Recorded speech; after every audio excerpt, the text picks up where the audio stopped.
오늘 권력에 대한 이야기를 해보려고 하는데요. 음, 그, 전도서를 우리가 살펴보다 보면 우리가 따라가고 또 추구하는 정말 많은 내용들을 하나씩 하나씩 다루고 있는데, 뭐 한 장에서 하나씩 다루면 굉장히 이렇게 편안하게 우리가 읽을 수 있겠는데, 이게 전에 말씀드렸던 대로 전도서가 지혜 문학이고, 지혜 문학은 무슨 역사성이나 아니면 뭐 이렇게 주제를 한꺼번에 모아놓는다든지 그런 것들이 아니라 잠언처럼 계속 이렇게 여러 가지 내용들을 한꺼번에 그좀 산발적으로 말하고 있는 그런 식의 글이다 보니까 우리가 잠언을 읽다 보면 그렇잖아요. 계속 한 절에 하나씩 교훈이 막 나오니까 그것을 모아서 어떻게 구성을 만들기가 되게 어려워지는 것도 있는데 이 전도서도 마찬가지 지혜 문학이다 보니까 그 장르에 속해 있어서 어떤 한 주제가 한 군데 모여 있지 않고 좀 흩어져 있는 것들을 보게 됩니다. 그 속에서 몇 가지 주제들을 좀 찾아보면서 그 안에 있는 내용들을 생각해 보려고 하는데, 뭐 권력이라든지 돈이라든지 노동이라든지 또 우리가 이 세상에서 추구하는 여러 가지 주제들이 있을 텐데 그 내용들을 보려고 하는데 오늘은 이제 그 중에서 권력에 대한 것을 보려고 합니다. 이것을 먼저 선택한 이유는 이제 코엘렛이 이 전도서를 전하고 있는 이 전도서의 말씀들을 사람들에게 전하고 있는 코엘렛이 자신이 이제 예루살렘에서 왕이었다라고 얘기를 했고 이미 자신은 권력을 추구하고 선포하며 추구하였다고 선포했고 다양한 권력 형태에 대한 의견들을 잘 알고 있었던 사람이기 때문에 그 권력에 대한 내용들을 충분히 여러 군데에서 말하고 있는 것들을 보게 됩니다. 그래서 이제 솔로몬을 우리가 염두에 두고 권력에 대한 이야기들을 함께 해보는 것. 그래서 이것이 우리 현실 속에는 어떻게 작용을 하는지, 우리가 개인적으로는 어떻게 이 내용들을 잘 숙고해보고 또 우리의 일상에서, 우리의 삶의 자리에서는 어떻게 적용시키는 것이 좋을지 한번 판단해 볼 수 있는 시간을 가졌으면 좋겠습니다. 솔로몬은 자신의 권력에 대해서 이야기할 때, 뭐, 추상적이고 이론적이며 외부적인 방식이 아니라 자기 자신이 이미 왕이었다라고 말하고 있고, 자기가 왕이었기 때문에 이미 자신이 경험했던 것들을 전하고 있다라고 그렇게 볼 수가 있습니다. 우리 전도서 말씀을 찾아보면서 살펴보도록 하죠. 전도서 2장 19절입니다. 여기 기록 안 해놓은 것은 여러분이 어저께 예습하시겠다고 그래가지고 예습하시라고 성경 좀 찾아보시라고 이렇게 기록을 안 해놨는데요. 2장 19절 말씀을 한번 찾아보면 이렇게 나와 있습니다. 그 사람이 지혜자일지 우매자일지야 누가 알냐마는 내가 해 아래서 내 지혜를 다하여 수고한 모든 결과를 그가 다 관리하리니 이것도 헛되도다라고 말하고 있어요. 네. 그 사람이 뭔가 지혜가 있고 또 아니면 지혜가 없고 그런데 수고와 모든 결과를 그가 다 관리하고 있다. 그만큼의 뭔가 권력이 있고 그에게 어떤 책임이나 지위가 있다는 것들을 말하고 있죠.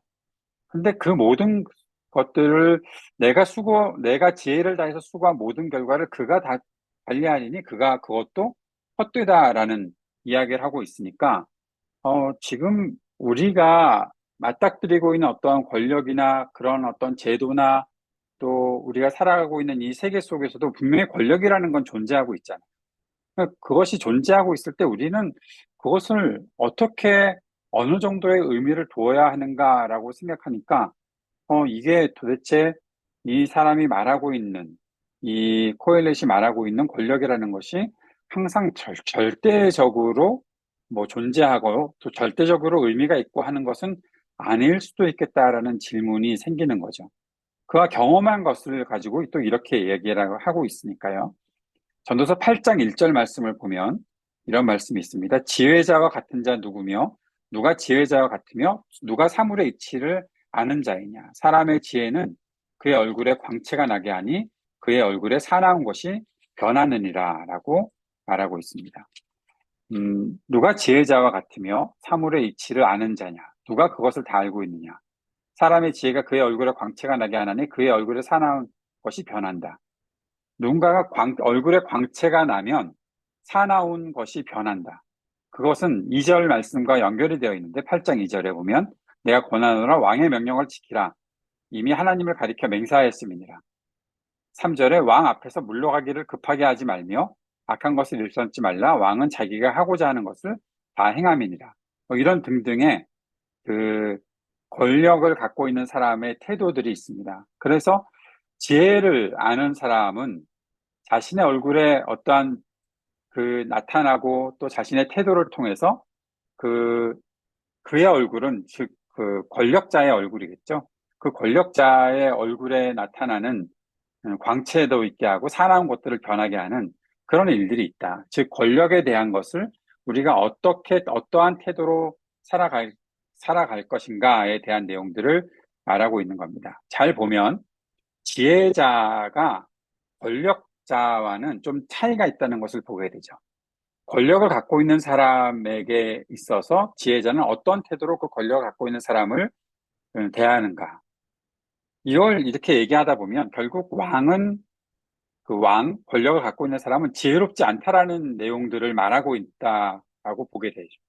그러니까 권력이라는 것이 절대적인 어떤 의미가 있다라고 보는 것은 오해일 수도 있다는 겁니다.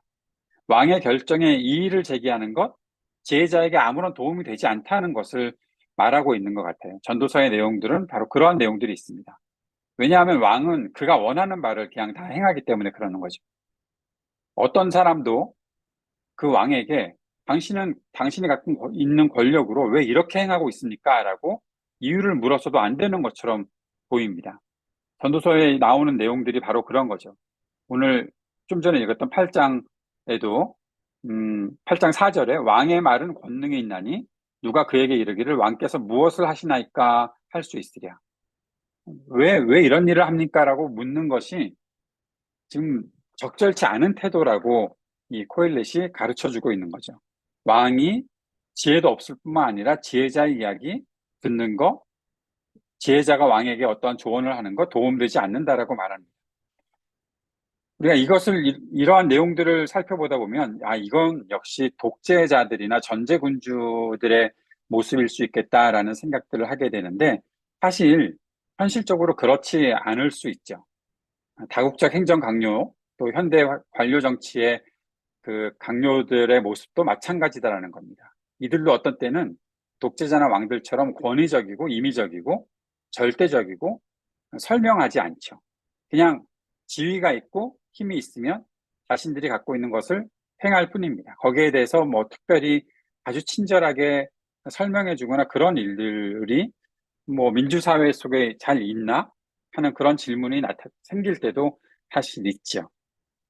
그러면 또 이런 질문이 생기죠. 그 역시 민주사회의 어떤 구조 속에서 그런 구조가 세워져 있지만 결국 세대가 좀 달라서 그런 것이 아닐까? 그럼 좀 젊은 지도자가 나오면 괜찮을까?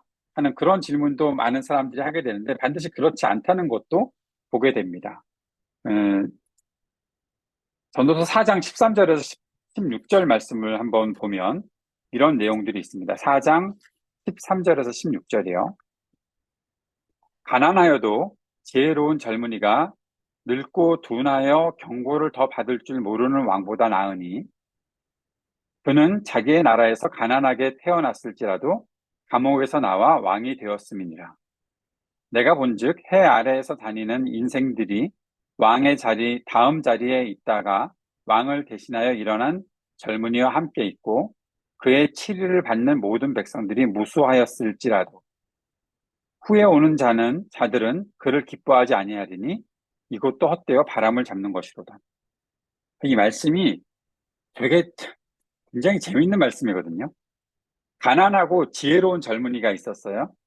그래서 늙고 둔하고 경고를 받을 줄 모르는 왕이 있었는데 그 사람보다 더 나은 뭔가 능력이 있다라고 생각을 하게 됐어요. 그래서 자기 나라에서 가난하게 태어났지만 더군다나 또 그 감옥에 갇히는 그런 어떠한 일들도 했지만 결국 나와서 왕이 되었어요.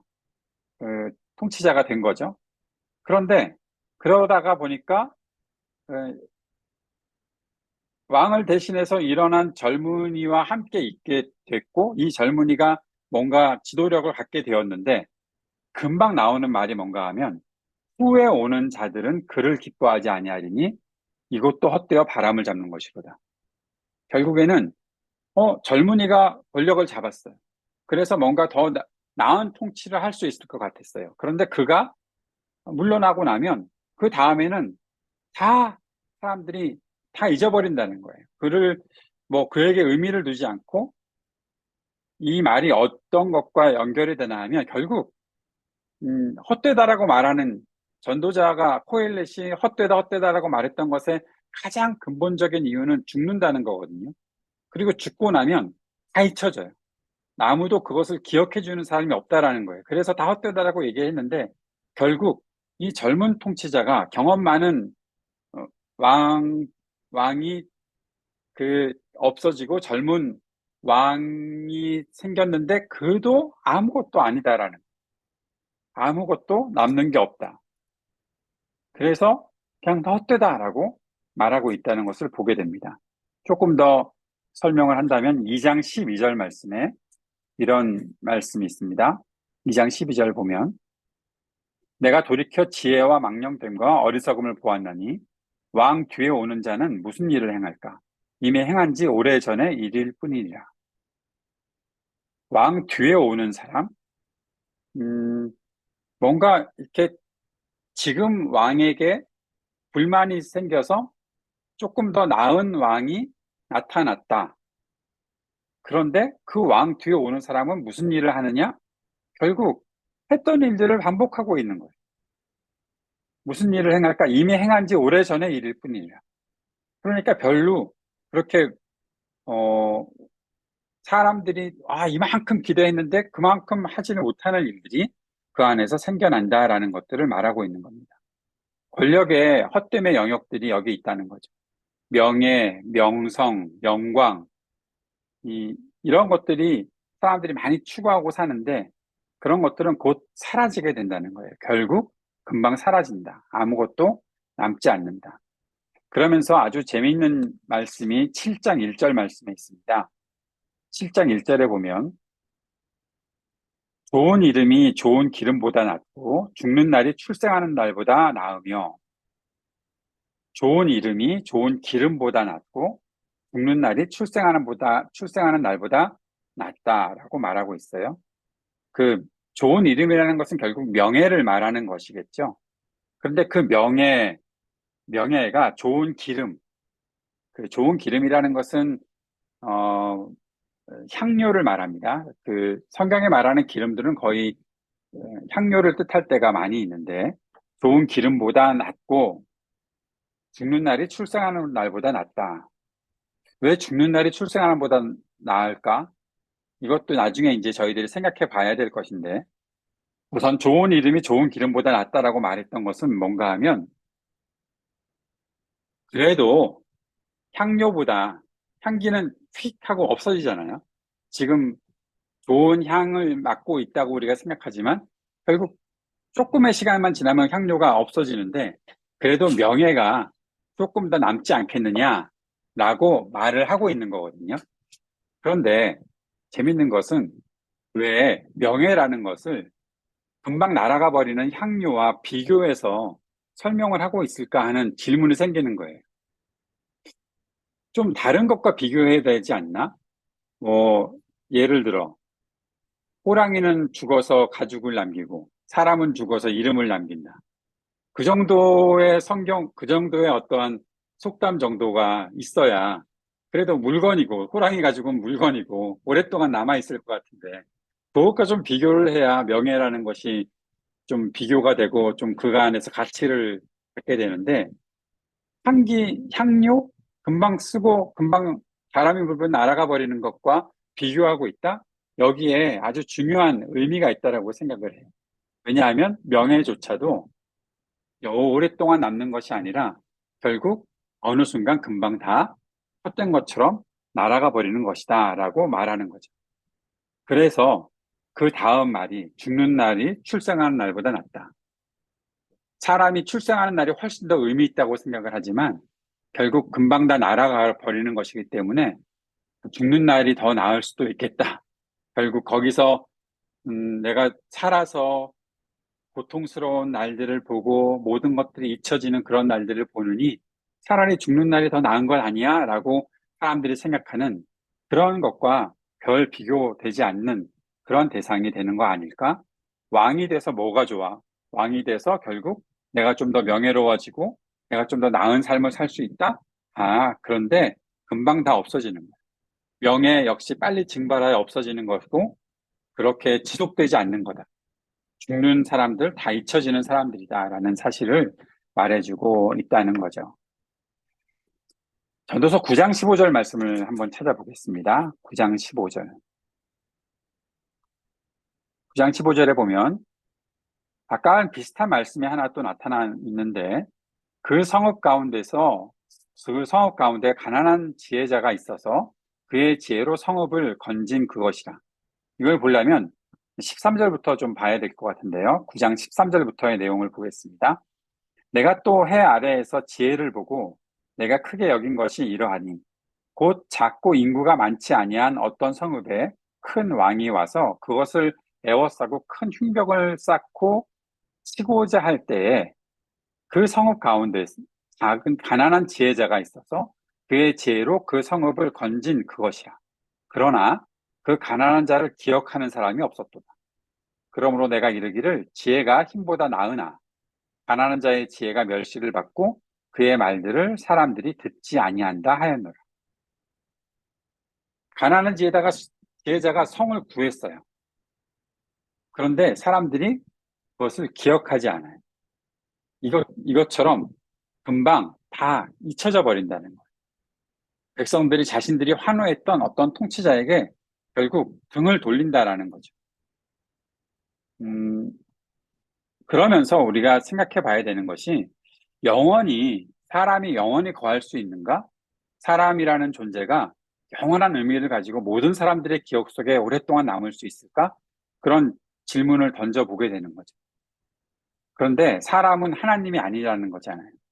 계속 전도서가 말하고 있는 사람은 다 죽는다. 인생 다 죽는다. 그러니까 다 헛거다라고 말할 수 있는 분명한 이유는 사람은 하나님이 아니기 때문에 영원히 살 수가 없으니까. 지금 코엘레스 관점은 거기에 있거든요. 그래서 군중에 둘러싸인 영광은 아무것도 아니라는 거예요. 하나님의 계시와 아무 관련이 없어요. 결국 사람들이 갖고 있는 그런 영광스러움, 내가 갖고 있는 힘, 내가 갖고 있는 명예, 그런 거 아무 상관이 없다는 겁니다. 제가 이 말씀을 드릴 때마다 생각나는 옛날 이야기, 옛날 제 경험이 있는데요. 어, 제가 LA에서 한 6년 반 정도 사역을 했을 때 그 교회를 떠나서 이제 떠나게 되는 때가 있어서 사임 인사를 했을 때가 있었는데요. 2009년 4월입니다. 그런데 제가 사임 인사를 갑자기 했거든요. 누구에게도 소문이 나지 않았고 목사님과 토요일에 상의하고 주일날 사임 인사를 했는데 엄청나게 많은 분들이 예배 시간에 많이 우셨어요. 눈물을 많이 흘리시면서 우셨어요. 그리고 막 나가실 때 인사하면서 많은 분들이 눈물을 흘리셨고요. 거짓말 거의 안 보태고 하루에 한 달 동안 하루에 한 2통 이상의 성도들의 전화를 받았던 것 같아요. 목사님 어디로 가세요? 뭐 어떻게 개척하시나요? 어떤 교회 가시나요? 어떤 분은 뭐 저랑 같이 개척을 하시죠. 뭐 아니면 뭐 또 어떤 교회 가시면 그 교회 제가 따라갈게요. 뭐 그런 분들도 많이 있었는데 그 당시에 제가 계획을 세워놓고 사임한 게 아니어서 아무런 계획이 없습니다 그랬어요. 그런데 재밌는 것은 한 달 지나니까 더 이상 전화가 오지 않아요. 아무도 저를 찾지 않아요. 저는 영원히 저를 찾을 줄 알았거든요. 그런데 한 달 지나니까 아무도 저를 찾지 않아요. 그렇게 그리워하고 그렇게 눈물을 흘리던 분들이 다 잊었어요. 이미 잊었어요. 아무 생각도 하지 않아요. 물론 지금도 가끔 연락을 하시는 분들이 있지만 그분들이 저를 따라오겠다고 연락을 하시는 게 아니라 그냥 가끔 안부를 묻는 정도죠. 내가 했던 일들이 정말 좋은 일들이 많았는데 이 정도의 일이라면 사람들이 나를 영원히 기억해 주지 않을까? 목사여도요, 아무도 기억해 주지 않아요. 왕은 오죽하겠어요? 뭐, 대통령 뭐 오죽하겠습니까? 어떤 권력에 있는 사람들은 오죽하겠습니까? 음, 그런데도 불구하고 사람들이 군중에 둘러싸여서 자기가 뭔가 환호를 받고 있으면 그게 굉장한 줄로 착각하고 있죠. 그게 하나님의 계시와 무슨 상관이 있습니까? 아무런 상관이 없는 거죠. 권력이라는 것, 그것을 통해서 내가 명예를 얻겠다? 아무것도 아니라는 것을 보여주고 있습니다. 거기에 이제 포함해서 생각해 봐야 될 게 5장 9절 말씀입니다. 왕이라는 존재, 권력이라는 존재가 얼마나 참 보잘것없는 것인가. 5장 9절 말씀입니다. 땅의 소산물은 모두 사람을 위하여 있나니 왕도 밭의 소산을 받느니라. 되게 재밌는 얘기거든요. 땅의 소산물은 모든 사람을 위하여 있나니 왕도 밭의 소산을 받느니라. 그러니까 왕도 받는 게 있어야 산다는 거예요. 왕도 자신의 소유가 있어야 산다는 거예요. 권력을 가졌다고 자신이 모든 것들을 다 할 수 있다? 아니에요. 그거 자기가 받는 거 없으면 그거 아무런 의미가 없다는 거예요. 결국 왕도 나랑 똑같은 사람이구나. 우리가 뭐 다른 사람이 아니구나. 서로가 다 똑같구나. 왕이 위대하다고 하지만 결국 한계에 부딪힌다. 결국 땅에서 나는 소산을 먹고 살으려고 결국 그 땅을 자신이 갖게 된다. 정치 권력, 결국 영토를 방어하고 정복하고 안전에 불박한다는 그러한 일들에 있어서는 더 이상 논란의 여지가 없다는 겁니다. 권력을 갖는다고 해도 결국 그 권력의 뒤에는 그 사람이 얼마나 어떤 소유를 가지고 살아가느냐에 더 관심이 있을 뿐이지, 그가 뭐 그것을 가지고서 얼마나 많은 선한 일을, 뭐 사람들을 위한 어떤 일을 하겠느냐? 그건 늘 퀘션이라는 거죠. 권력의 헛됨의 척도를 알아보기 위해서는 권력을 가진 사람이 결국 그 사람도 자신의 소유, 거기에 굴복하는 거 아니겠냐? 이 코일렛은 그런 일들을 보고 있다는 겁니다. 그리고 또 한 가지 보게 되는 것은 전도서 3장 16절 말씀입니다. 전도서 3장 16절 말씀에 보면 또 내가 해 아래서 보건대 재판하는 곳 거기에도 악이 있고 정의를 행하는 곳 거기에도 악이 있도다. 재판을 행하는 곳이나 정의를 행하는 곳에는 언제나 정의가 있어야 하고 의로움이 있어야 하는데 악한 것들이 같이 존재한다? 어, 이것을 우리가 어떻게 인정할 수가 있지? 뭐, 그런데 사실 현실 세계에서 우리가 보는 것들이 늘 그렇게 보게 되니까요. 어떤 판결들은 늘 어디에 기울어져 있지, 절대적인 정의를 가지고서 판단하는 그런 일들은 잘 나타나지 않는 것 같다라는 것이 코엘렛의 판단입니다. 재판을 하는 곳 속에서도 결국 뇌물을 주거나 아니면 내 편들을 그 편을 더 들어주거나 다른 편이면 거기에 대해서 또 거기에 또 뭐 차등을 두어서 그렇게 판단하거나 그런 일들이 있다라고 말하고 있는 거죠. 정의를 행한다? 지난번에도 제가 말씀드렸나 모르겠는데 청년부에서 강의하다가 말을 했나 봅니다. 정의를 행한다고 할 때 결국에는 정의도 악과 이렇게 공존하면서 그냥 누군가는 그 정의 때문에 또 피해를 보는 사람들이 생길 수도 있다라는 거죠. 정의 때문에 상처를 입는 사람들이 또 있다는 거죠. 결국 이 정의와 악이 계속해서 공존하는 사회, 그 안에서 권력을 가진 사람은 무엇을 하는가? 결국 권력은 자신의 편을 들도록 모든 정의와 판결에 영향을 행사하는 것은 아닐까라는 그런 질문이 생긴다라는 겁니다. 그러면서 3장 17절 말씀에 내가 내 마음속으로 이르기를 의인과 악인을 하나님이 심판하시더니 이는 모든 소망하는 일과 모든 행사에 때가 있음이라 하였으며, 이 말씀이 저는 그냥 읽을 때는 요 17절만 딱 따서 읽으면 결국 의인과 악인을 하나님이 심판하시는 거니까 그만큼 내 안에 하나님을 향한 신뢰를 가지고 살아야지, 뭐 그런 생각이 들다가 지금 그런데 하나님이 판단하시기 이전에 내가 살고 있는 이 현실 세계에서는 사람이라는 어떠한 권력자가 모든 것들을 판단하게 되는데, 우리는 이 모든 판단을 하나님께만 맡겨놓을 수밖에 없고 지금 현실 세계에서는 계속 상처 입고 살아야 되는 건가? 계속 마음에 어떤 불편함을 가지고 살아야 되는 건가? 라는 그런 생각이 들어오게 된다는 거죠. 그러면 그 때를 언제까지 기다려야 하는가라는 그러한 질문도 생기는 것이 오늘 이 본문 말씀을, 이 3장 16절의 내용들을 보면서 생각하게 되는 겁니다. 조금 더 나아가 보겠습니다. 5장 8절 말씀을 한번 보겠습니다. 5장 8절 말씀을 읽어보면 너는 어느 지방에서든지 빈민을 학대하는 것과 정의와 공의를 짓밟는 것을 볼지라도 그것을 이상히 여기지 말라. 높은 자는 더 높은 자가 감찰하고 또 그들보다 더 높은 자들도 있음이니라. 아까 읽었던 5장 9절 말씀 바로 앞에 나오는 말씀입니다. 그 어느 지방에서든지 빈민을 학대하는 것을 보고 정의와 공의를 짓밟는 것을 보면 우린 되게 이상하게 생각해야 되고 마음이 되게 불편해야 되는데 코엘렛은 그거 이상히 여기지 마라. 그러면서 하는 말이 높은 자는 더 높은 자가 감찰하고 또 그들보다 더 높은 자들도 있음이니라. 결국 지금 어떤 높은 자리에서 이 일들을 진행하는 사람들이 지방에서 빈민을 학대하는 것들을 보는 사람들이 누구겠어요? 결국 힘을 가진 사람들이 지금 그런 일들을 하고 있다는 거거든요.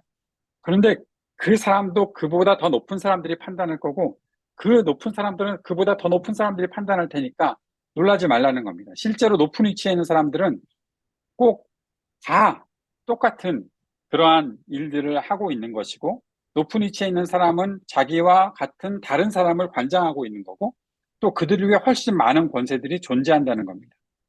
그렇게 보면 빈민들이 억압을 당하고 힘든 그 상황들을 겪는 것은 결국 이 정치 계급과 관리 계급이 연대적으로 활동을 하면서 부당한 관료들에게 항상 자신을 막아줄 상급자가 있다는 사실들을 보면서 그 부당한 일들을 행하고 있다는 겁니다.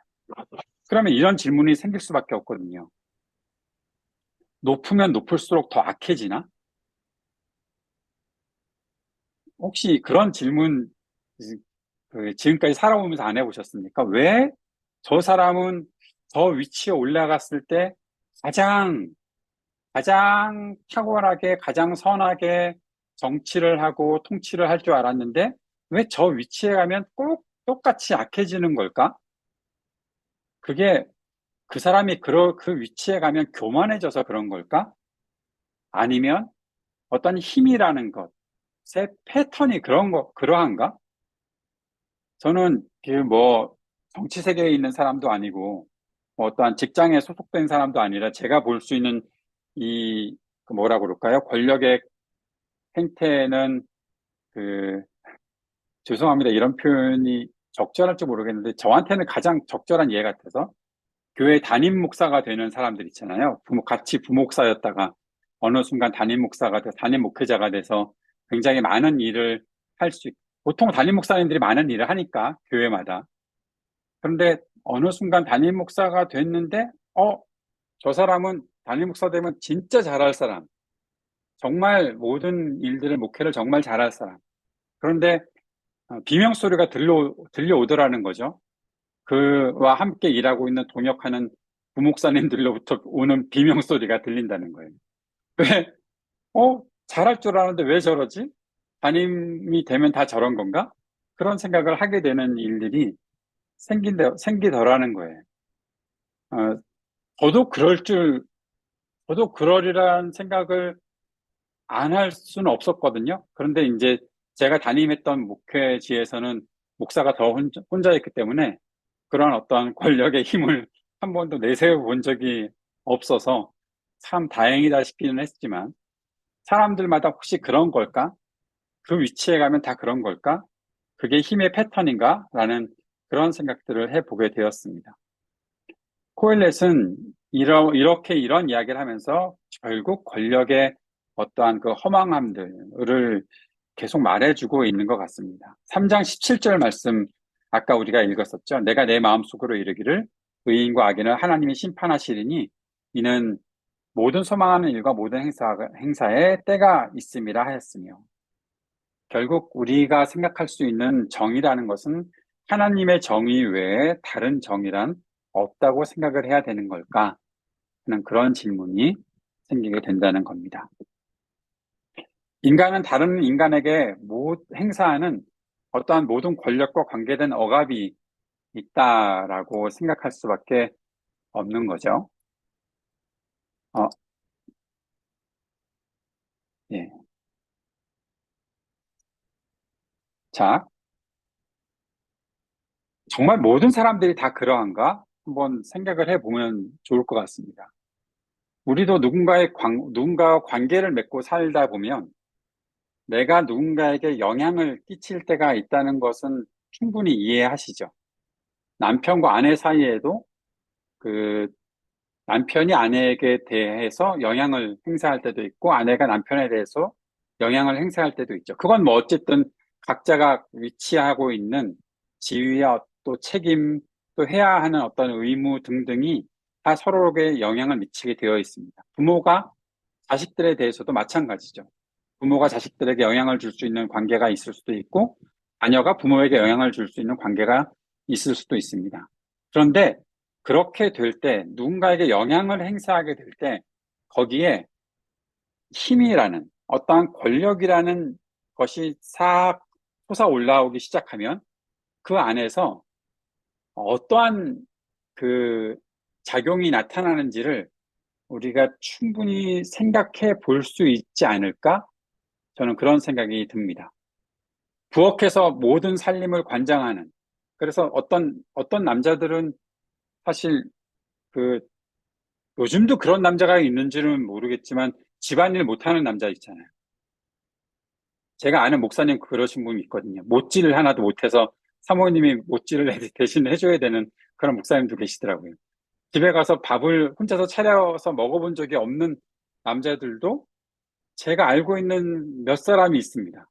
그런데 그럴 때 아내가 갖고 있는 어떠한 권력, 밥을 줄 거냐 말 것이냐, 내가 좋은 것을 해줄 거냐 말 것이냐, 그 모든 것을 가지고 어떠한 힘을 행사할 수도 있는 거죠. 너 내 말 안 들으면 못 먹고 산다. 그런 행사가 있을 수도 있는 거죠. 아니면 반대로 남자가 돈을 계속해서 벌고 혹시 아내가 돈을 버는 어떠한 그런 것은 그 경제 활동을 하고 있지 않을 때 그 돈벌이를 가지고서 남자가 어떤 권력을 행사하는 경우들도 상당히 생길 수가 있죠. 내가 밖에서 이렇게 일을 해서 이렇게 해주니까 네가 사는 거지. 뭐 그런 식으로 판단한다면 그 권력 행사가 되는 거죠. 부모가 자식에게 대해서도 마찬가지죠. 내가 네 아빠야. 그런데 내 말 안 들어? 그런 식으로 하면 그것도 권력 행사가 되는 거죠. 자녀가 부모에게 대해서도 내가 하고 있는 뭐 우리 한국 사회에서는 특별히 입시생들 고3 되면은 아주 갑자기 1년 동안 상위 계층에 올라가서 부모를 핍박하는 학생들도 있지 않습니까?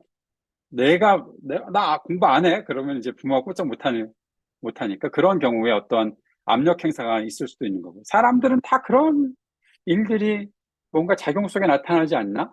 뭔가 관계가 맺어지면 내가 너한테 어떠한 영향을 주고 있는지 알아? 라고 생각하면서.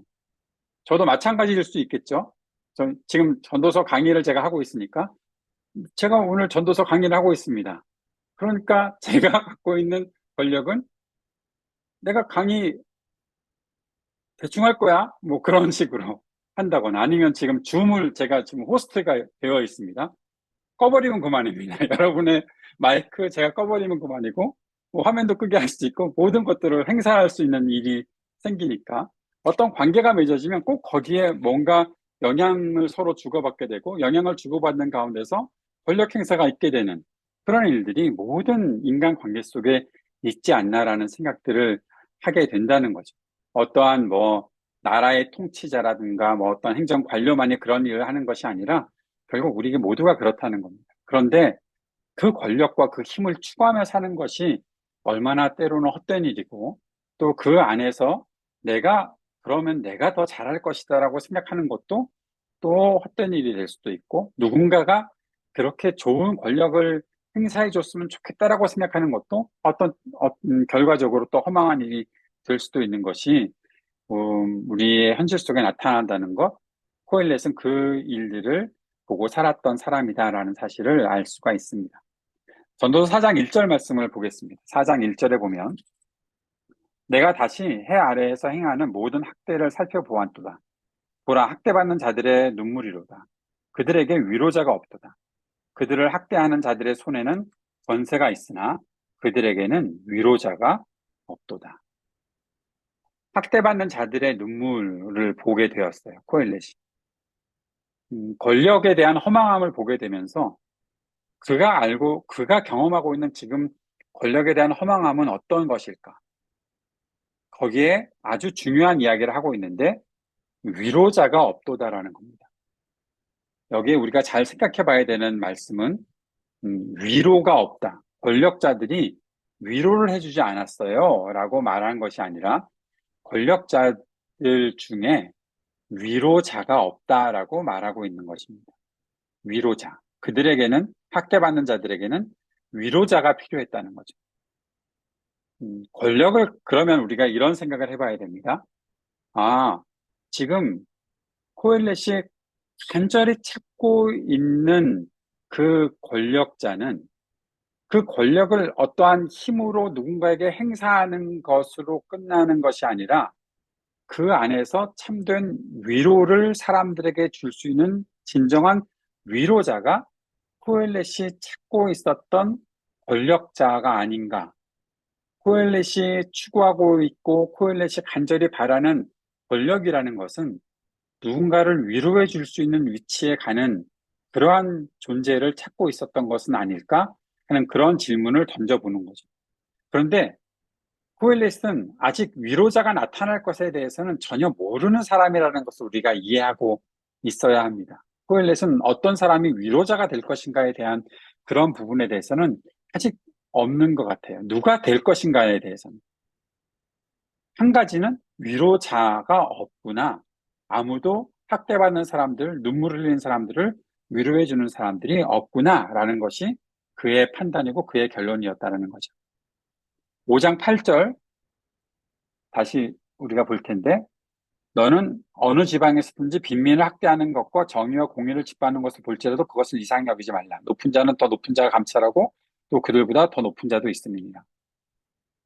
이것이 이상한 일이 아니다라고 말했던 것은 결국에는 4장 1절에 위로자가 없다라는 것과 연결이 되고 있는 것을 보게 됩니다. 권력이라는 것에 어떠한 그 하이라키는 있을지 모르겠지만 그러나 결국 진정한 위로자가 없다는 것.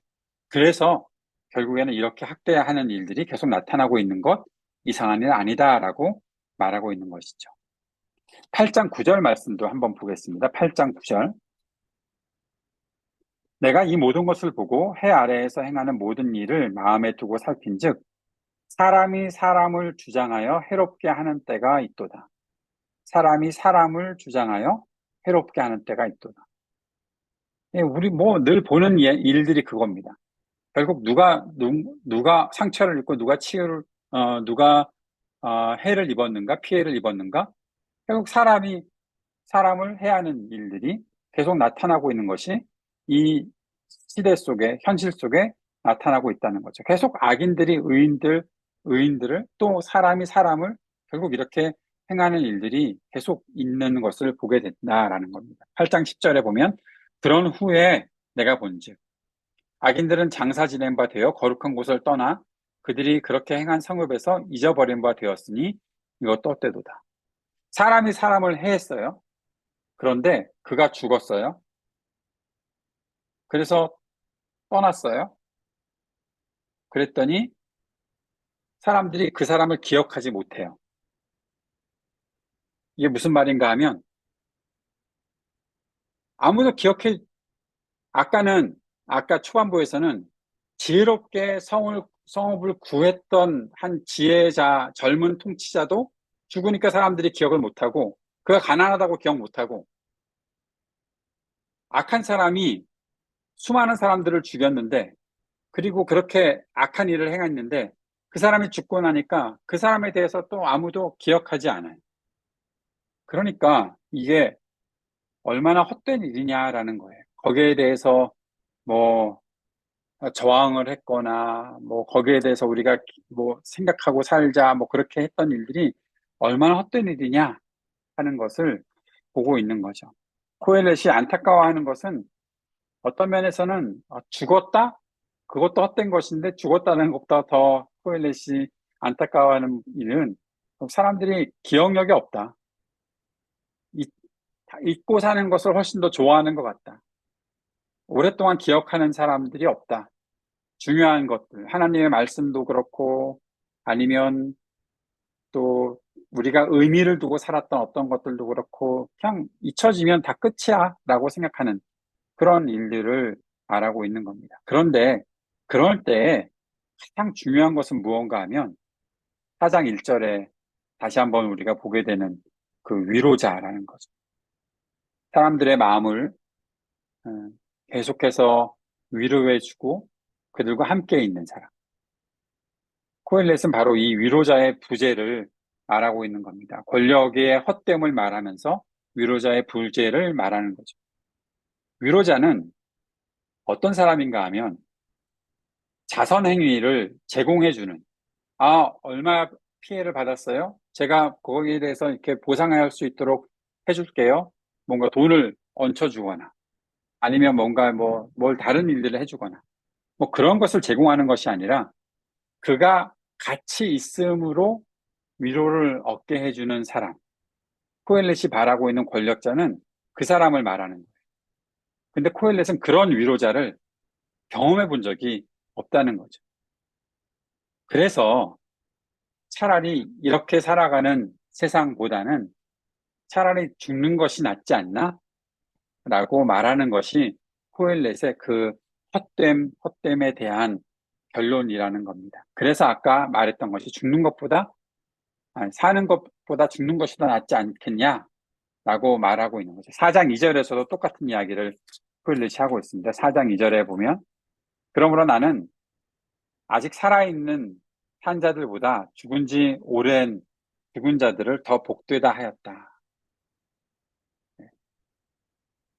살아있을 때 아무한테도 위로를 받았던 적이 없는 거예요. 내가 조금 더 오랫동안 산다고 해서 누군가가 나를 찾아와서 나를 위로해 줄 수 있는 사람이 있겠는가? 없다. 아무도 눈물에 관심을 갖지 않아요. 사람들이 놀고 있을 때 아무도 눈물에 관심 갖지 않아요. 위로자가 없어요. 그래서 죽음이 삶보다 낫다고 코엘렛은 말하고 있는 것입니다.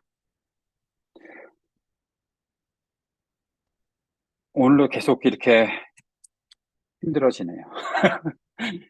10장 6절, 전도서 10장 6절을 보겠습니다.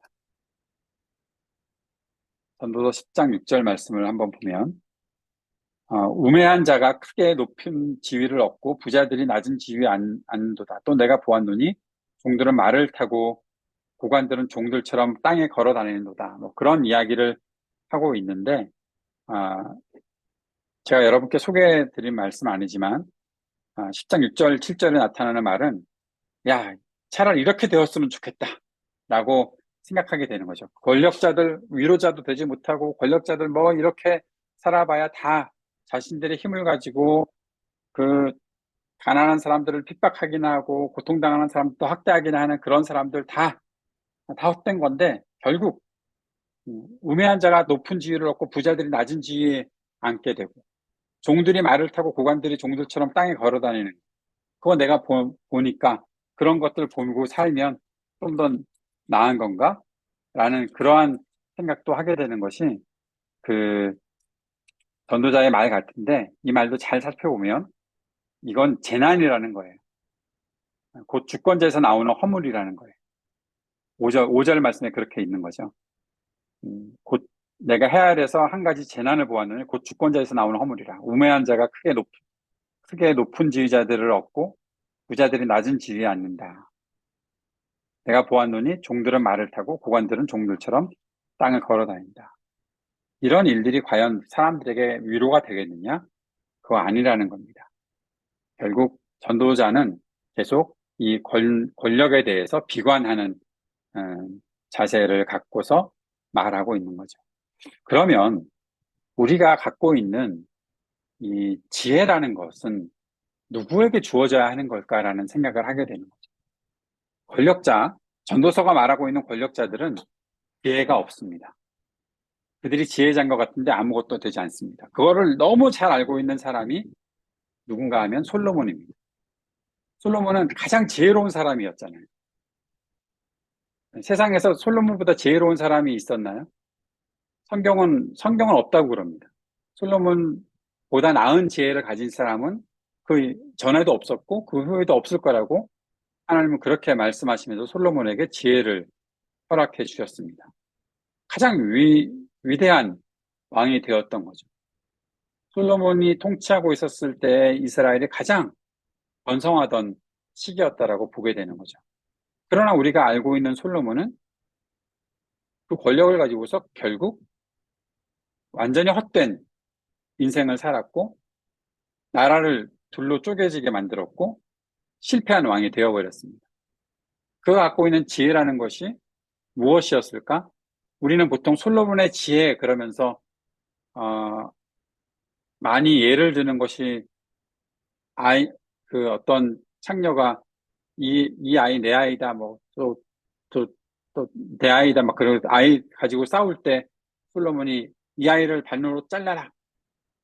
그랬더니 진짜 엄마가 나타나서 그럼 자르지 마십시오. 차라리 저 여인에게 주십시오. 해서 네가 진짜 엄마다. 그랬던 거 기억나시죠? 그거 말고 솔로몬의 지혜를 찾아보신 적이 있으십니까? 역사서에서? 저는 사실 그 판결도 얼마나 엄청난 지혜로운 판결일까? 그런 생각들도 해보게 되거든요. 하나님이 주셨던 지혜를 가지고서 그렇게밖에 판단 못하나? 진짜 애를 죽였으면 어떡하려고 그랬지? 뭐 그런 질문도 던져본 적이 있거든요. 좀 뭐가 지혜로운 걸까? 정말 그가 지혜로웠다면 어떻게 살아야 했을까? 가장 지혜로운 것은 하나님 말씀을 듣는 건데 역사서를 읽다 보면 솔로몬은 하나님 말씀을 듣지 않습니다. 하나님이 하지 말라고 하는 일만 자꾸만 합니다. 계속 그러다가 결국 그러다가 죽었습니다. 그러다가 끝나버렸던 거죠. 이게 뭘까라는 생각이 들어오는 거죠. 권력, 왕권의 헛됨 실패, 그것과 가장 관련되어 있는 왕은 솔로몬이고 결국 그 솔로몬이 사람들에게 전해주고 있는 전도서에는 그 권력은 결국 헛된 것이다. 위대한 권력을 가지고 있었던 왕이었지만 결국 실패했다. 가장 지혜로운 왕이라고 생각했지만 결국 실패했다라는 거죠. 그렇게 솔로몬을 생각하다 보면 이집트의 파라오나 바벨론의 왕이 훨씬 더 지혜로운 사람은 아니었을까 하는 생각들을 갖게 됩니다. 왜냐하면 그들이 갖고 있었던 통치가 훨씬 더 솔로몬보다 더 견고한 통치들을 해나갔던 것은 아닐까 하는 질문이 생긴다는 거죠. 바벨론 왕을 예로 든다면 바벨론 왕은 다니엘과 세 친구 같은 자기들이 멸망시켰던 나라에서 유력한 사람들을 데려다가 결국 잘 키우려는 그러한 일들을 했었잖아요. 느부갓네살 왕이나 그런 사람들이 갖고 있었던 것.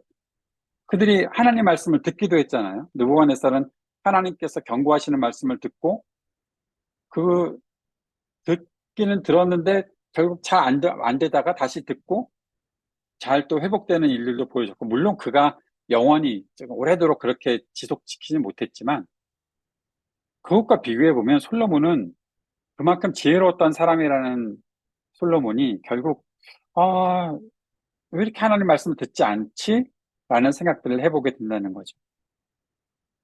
이스라엘, 우리가 이제 추구하고 있는 것은 우리의 믿음과 우리의 신앙 안에서 이 권력이라는 것을 어떻게 평가하고 하나님의 백성은 어떻게 통치하고 그 통치는 어떻게 평가받아야 할까라는 그러한 생각들을 해보게 된다는 거죠. 무엇으로 평가를 받아야 할까요? 하나님께서 다스리는 세상, 하나님 나라에 있어서의 그 권력자들에 대한 평가는 무엇으로 해야 되는 걸까? 그것을 우리가 생각하게 되면 결국에는 하나님의 말씀을 어떻게 수용하고 어떻게 인정하고 듣고 그 말씀대로 살아가게 되는 그리고 그 말씀대로 하나님의 통치를 실현시키는 일이 가장 선한 권력이고 하나님께서 추구하시는 그 권력의 모습이다라는 사실들을 알게 된다는 거죠. 지혜로운 왕은 악이 어떻게 정의의 자리에서 통치한다는 것을 어떻게 인정하면서 보고 있는가?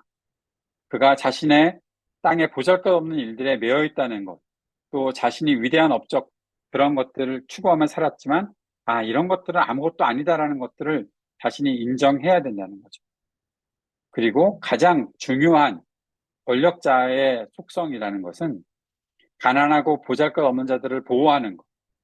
그가 그것에 가장 중요한 관심사를 가지고 살아가는 것이 필요한 일이다라는 사실을 보아야 하고, 그러한 가운데서 지금까지 내가 갖고 있었던 지혜와 내가 갖고 있었던 권력이 다 헛된 것들을 추구하고 있었구나라는 것을 인정하는 것에서 하나님의 말씀 안에서 그 권력자들의 평가는 그 안에서 주어진다는 것을 보아야 한다는 것입니다. 결국 코엘렛이 보고 있는, 이 전도서의 코엘렛이 보고 있는 궁극적으로 지혜로운 왕은 이 땅에 없지만 하나님께서는 그런 사람들을 세워서 통치하기를 하나님이 원하신다. 그렇다면 결국 지혜로운 하나님께서 우리들에게 지혜를 주셨을 때 그 지혜는 어디에 쓰여져야 하는가? 그것은 공동체 전체의 책임이 되어야 한다는 거죠.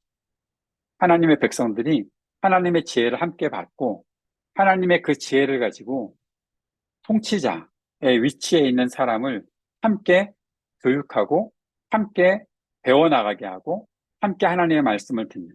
그래서 구약 시대에는 선지자들의 그러한 말씀들이 굉장히 중요하게 나타났던 것들을 우리가 충분히 볼 수 있고, 시편에도 보면 시편에는 아주 생뚱맞게 왕의 찬가들이 굉장히 많이 있거든요.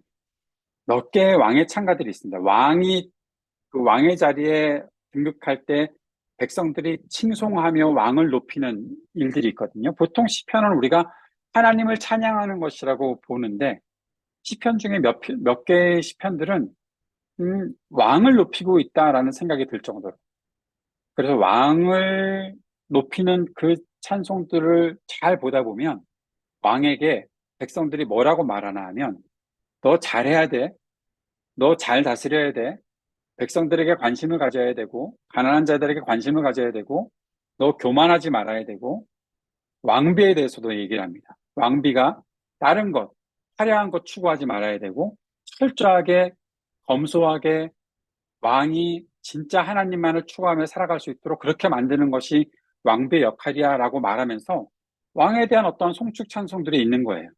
거기에 보면 하나님을 높여드린다라는 말보다 왕에게 너 하나님의 뜻을 잘 따라서 살아야 돼 라고 말하는 내용들이 있다는 거죠.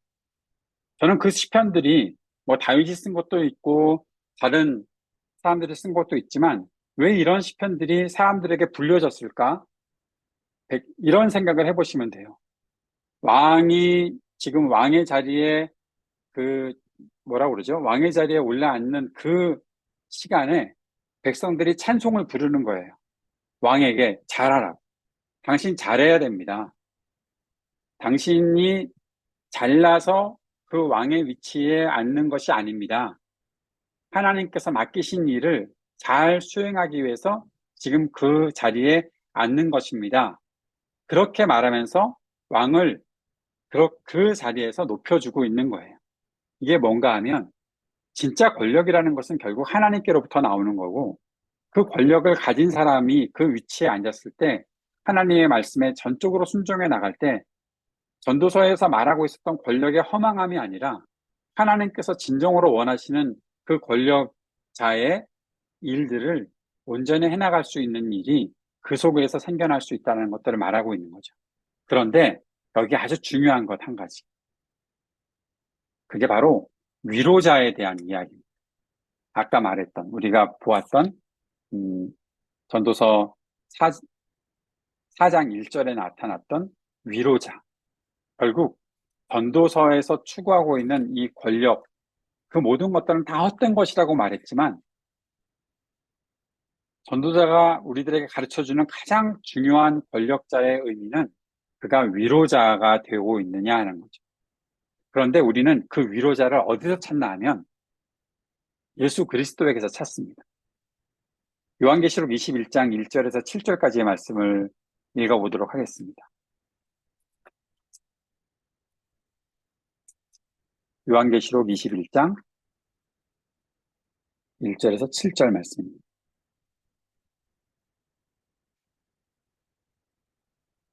아마 장례식 때 이 성경을 가장 많이 읽지 않았을까 싶은데요.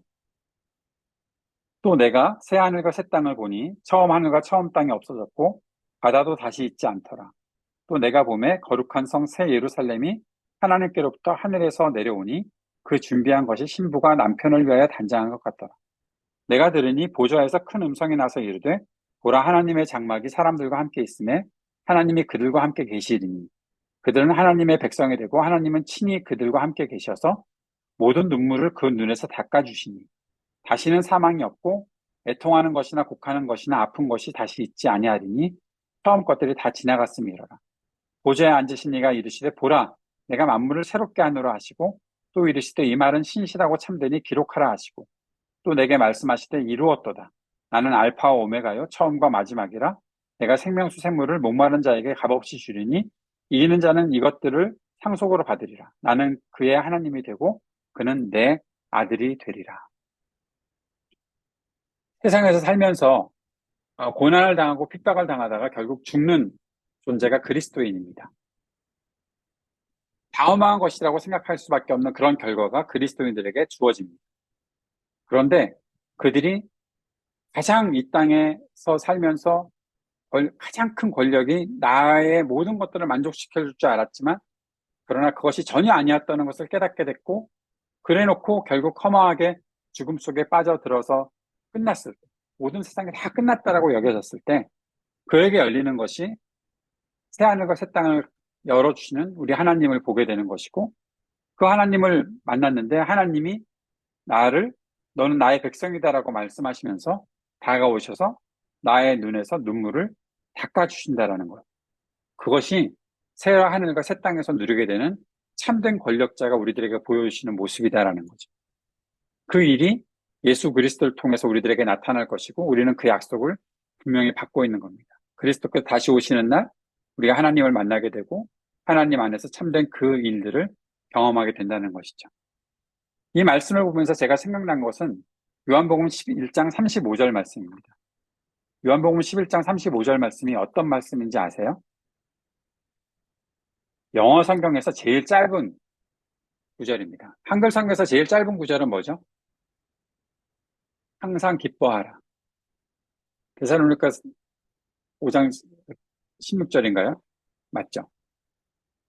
근데 데살로니가전서 5장 16절 항상 기뻐하라. 그게 한글 성경에서 제일 짧은 구절인데 영어 성경에서 가장 짧은 구절은 요한복음 11장 35절. Jesus wept. 예수께서 눈물을 흘리시더라. 그 개역 개정에서는 조금 길어졌습니다. 개역 한글에서는 예수께서 우셨더라. 그걸 끝났거든요. Jesus wept. 가장 짧은 구절입니다. 예수님께서 우셨대요. 왜 우셨죠? 나사로가 죽었으니까 우셨잖아요. 지금 우리가 생각할 때 예수님은 지금 울고 계시면 안 되거든요. 뭔가 다른 일을 하셨어야지. 그럼 물론 뒤에 가서 나사로를 살리시지만 예수님께서 사람들에게 먼저 보여주셨던 모습은 함께 우셨던 거예요. 위로하시면서 함께 우셨던.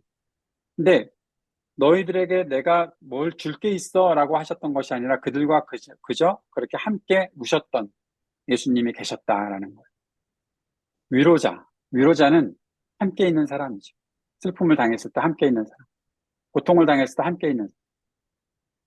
우리가 추구하고 우리가 바라는 수없이 많은 권력들, 그리고 그 권력 속에 있는 명예들, 우리가 많이 바라는 것이 있었겠지만 성경에서 우리가 배우고 또 하나님 말씀 속에서 우리가 배우는 하나님의 역사 속에서 배우는 진정한 권력은 그 힘을 가지고 가난한 사람들, 아픈 사람들과 함께 있어주는 것.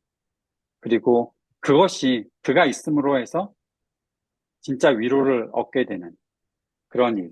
그것이 전도서를 공부하면서 우리가 깨닫게 되는 진짜 권력의 모습이 아니겠나 그리고 그것은 예수님을 통해서 우리들에게 주어졌다라는 것을 보게 되는 거죠. 그렇다면 이것이 바로 하나님의 백성들의 책임이 아니겠는가 하는 거예요. 이거 아까 좀 전에 나왔던 제가 이 내용을 먼저 말씀드렸네요. 예. 하나님의 백성을 다스리는 왕은 무엇으로 평가되어야 합니까? 결국 그가 아, 사람들과 함께 있어야 되는 거 아니냐라는 거죠. 함께. 그리고 그 일들을 우리가 깨닫고 함께 이 일들을 사람들에게 실현시켜 줘야 되는 것이 우리들의 삶과 또 책임이 아니겠느냐 하는 것입니다.